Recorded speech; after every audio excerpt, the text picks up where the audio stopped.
community, it's Michael. Welcome back to Near Wild Heaven.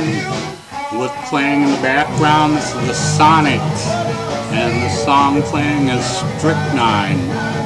Great garage rock from Pacific Midwest. Turn this down. Okay, today's video, as promised, is vinyl finds for the month of October.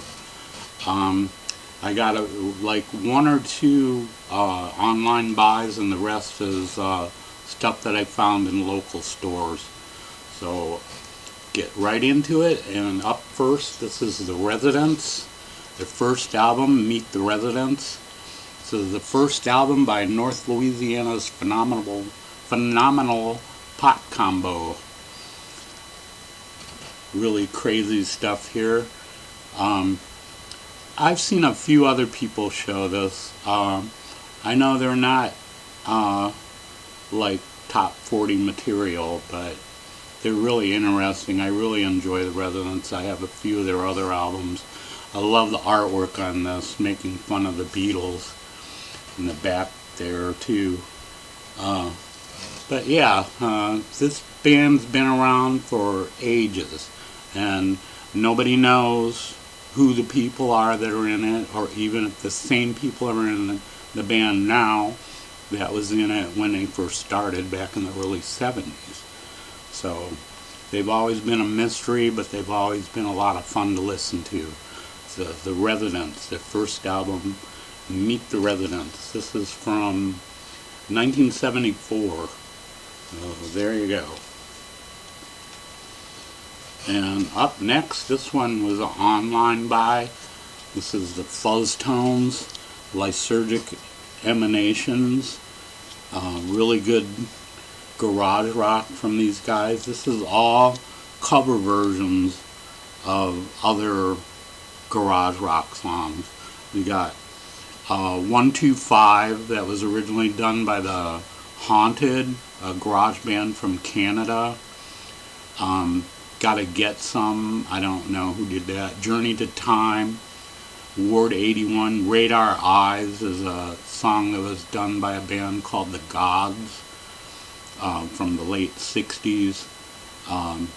You also have Cinderella, Highway 69, Just Once, She's Wicked, and the last song called Living Sickness, which was a song that was released in the late 60s by a band called the Calico Wall. But yeah, pretty good stuff from the Fuzz Tones, kind of garage psych.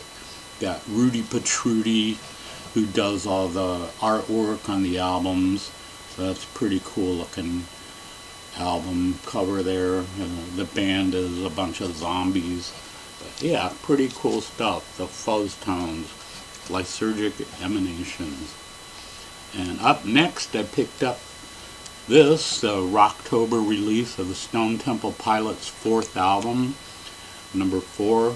I've only listened to this once, and I like it, but I don't think it's as good as their other two albums. Their first two, Core and Purple, those albums are just fantastic. This one, it's good. I like it, but it just doesn't seem to have the same punch as the other two. But I don't know, maybe I need to listen to it a few more times. But yeah, great stuff from Stone Temple Pilots. This came out originally in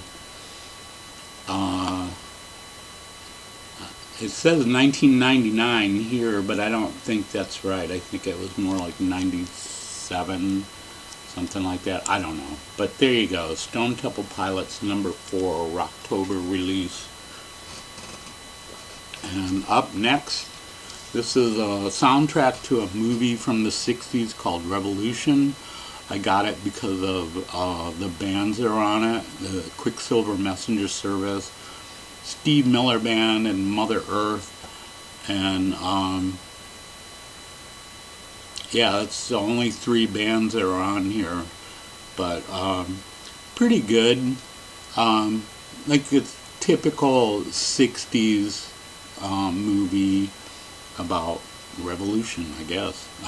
But there's songs like Revolution, the title song by Mother Earth, Codeine by Quicksilver Messenger Service, which was a song done by hundreds of other bands, as originally written by Buffy St. Marie.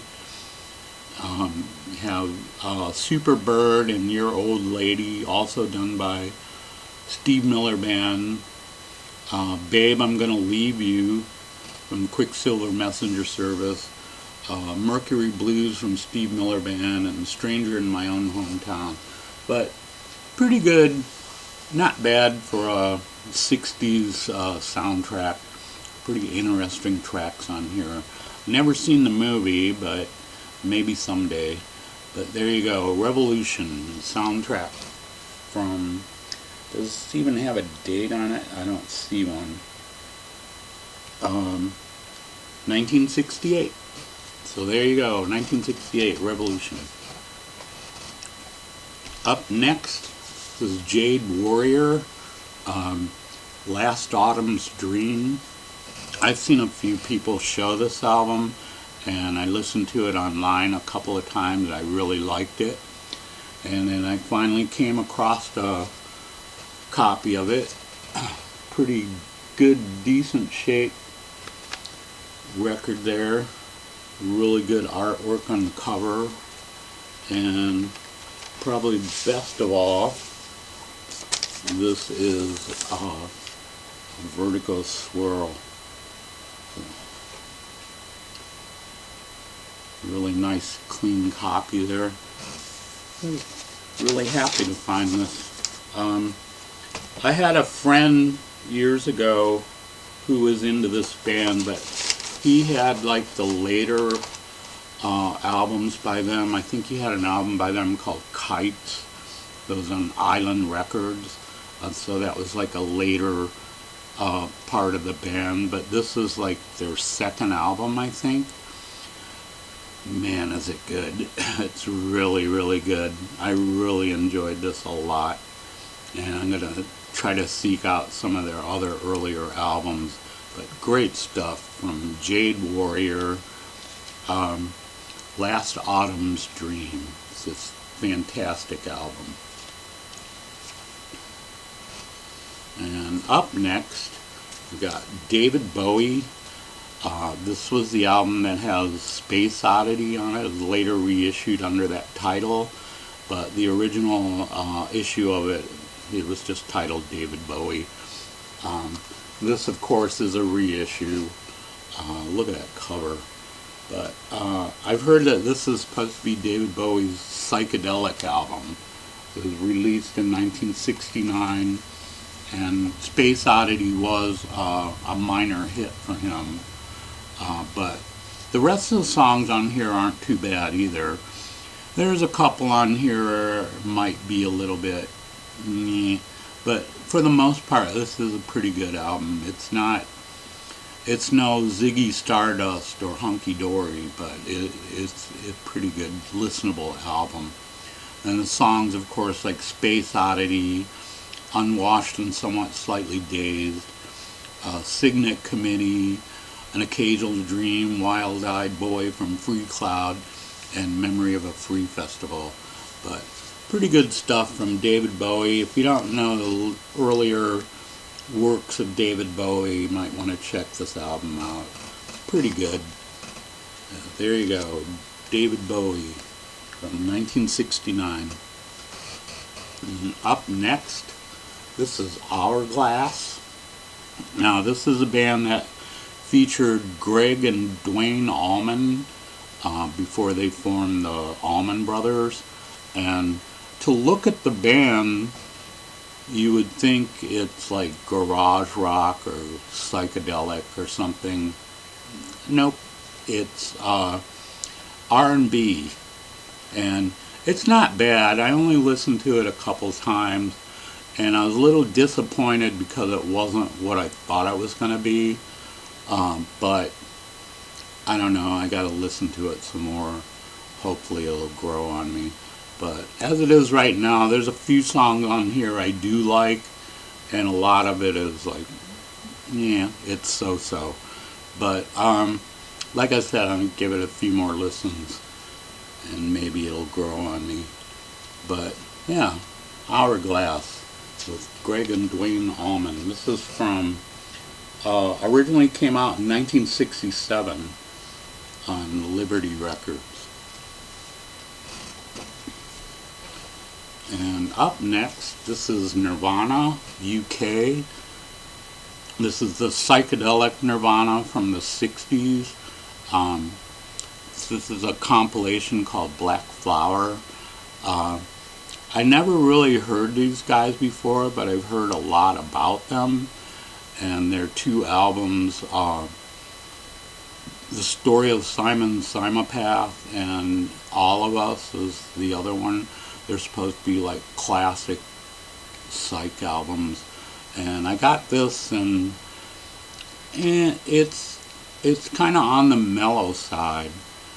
And it's good, I do like it, but it's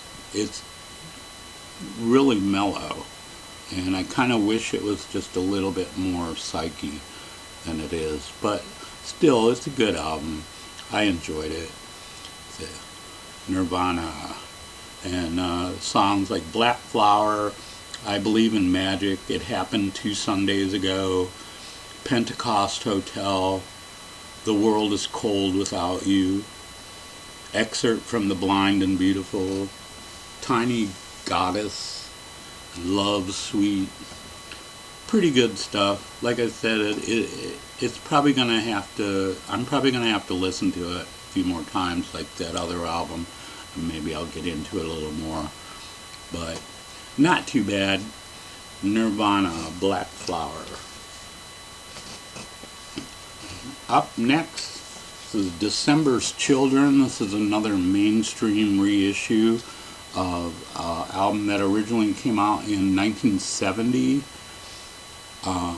This band is from Youngstown, Ohio, which is about 30 miles southeast of Cleveland. But yeah, this is pretty good. Really good psych guitar on here. And one thing is, there's a female vocalist on here, Alice Popovic, and she's a real belter. And there's a couple songs where she's singing lead, and her voice is so loud it kind of drowns out the other instruments and stuff. But it's just a couple songs. But the rest of the album is just great. I mean, those two songs aren't bad, it's just her vocals are a little bit too strong on them. But the rest of the album is fantastic. The great psych garage, whatever you want to call it. But pretty good stuff from December's Children from 1970. And up next, this is the Rolling Stones on Air. This is BBC recordings from 1963 to, okay, it's 1963, 1964, and 1965. And the 3 years of their appearances on the BBC. But some of the stuff that they never even recorded for their albums. There's songs like, what is it? Cops and Robbers, I don't think they ever recorded for an album. Confessin' the Blues is another one. Ain't That Lovin' You Baby is another one. Cry to Me. Oh Baby, We Got a Good Thing Going. All those songs I don't think they recorded for any of their early albums.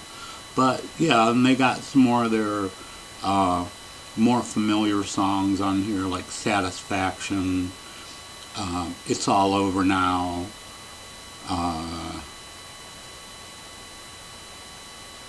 yeah, I'm Moving On, I Want to Be Your Man, You Better Move On, The Spider and the Fly, that's a great song. But yeah, Rolling Stones on Air from between 1963 in 1965. Pretty good sounding recordings of the band in their early years, but great stuff from the Rolling Stones. And speaking of great stuff, this is the Mothers of Invention.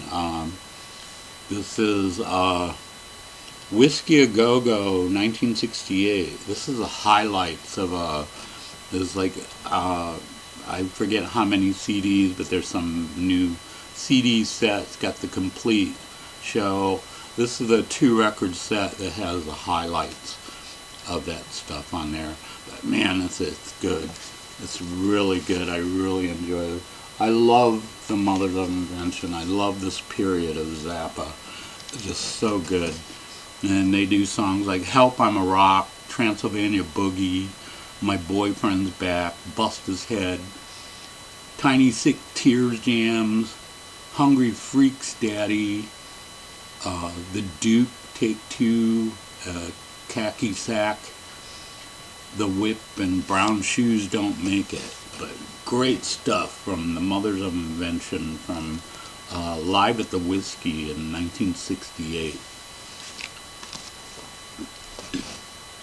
And up next, this is the Damnation of Adam Blessing. I have a reissue of this that came out like in 2017, and this is an original I found. This is on United Artists label. Really cool shot of the band in action there. But yeah, it's a great album from a great band. It's a band from Cleveland. So you know I'm going to talk about them. But songs like No Way, Death of a Virgin, Driver, Everyone, Back to the River is fantastic. Money Tree, New York City Woman, In the Morning, and Smile.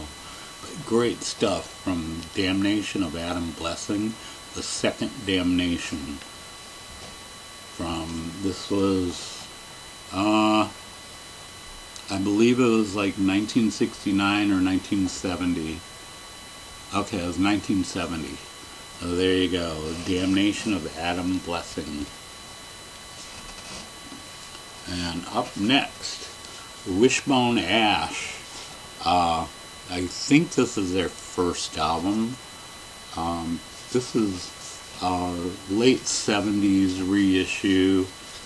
It's on the MCA label instead of Decca. But yeah, this is great. I've had their one album, Argus. I've had that for a few years and I really, really liked it. But I never saw any of their other earlier albums. So finally, one day I was in the store and this one turned up along with this one. So I got like, this is their first, I think this is their second, and Argus is their third. But these are great. The songs on here like Blind Eye, Lady Whiskey, Errors of My Way, Queen of Torture, Handy, and Phoenix. Just great stuff. And the guitarist on here, Andy Powell, he is fantastic. He's a great guitarist. The whole band is just on top form right here. Really good stuff from Wishbone Ash.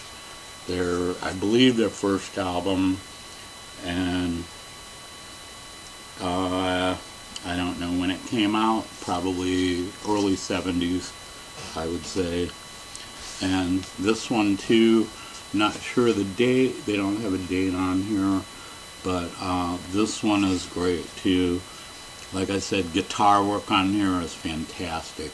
But songs like The Pilgrim, Jailbait, Alone, Lullaby, Valediction, and Where Were You Tomorrow. But great stuff from Wishbone Ash. Maybe this one says inside. Oh, okay. recorded at Delane Leah Studios in London in May of 1971. But yeah, great stuff from Wishbone Ash, Pilgrimage. Last one here, this is the Cryan Shames, Scratch in the Sky. This is like psych pop. There's a couple songs on here that are more heavier than just psych pop, but pretty good. For the most part, it's just kind of psych pop. But like I said, the two songs on here are pretty good. But overall, it's a good album. Some of the songs on here, A Carol for Lorelei, The Sailing Ship, Mr. Unreliable, The Town I'd Like to Go Back to, Up on the Roof, It Could Be We're in Love, Sunshine Psalm, Cobblestone Road, all pretty good stuff from the Cryan Shames. This came out in, I'm not even sure, I think it's maybe 1970, 69 or 70. I'm not sure. This was the original inner sleeve that came with it. You can see the small faces there. Not gone. So yeah, I'm guessing this is like a 69 or 70, going by the inner sleeve there. But yeah, Cryan Shames, a Scratch in the Sky. Great stuff. So that's it for this week. I hope you enjoyed that. Thanks to everyone who's subscribed in the last week or so. Thanks to everyone who leaves comments. I hope everyone's enjoying your weekend, and stay safe out there, and maybe there'll be some Halloween episode in a few days. So take it easy, BC. We'll see you later.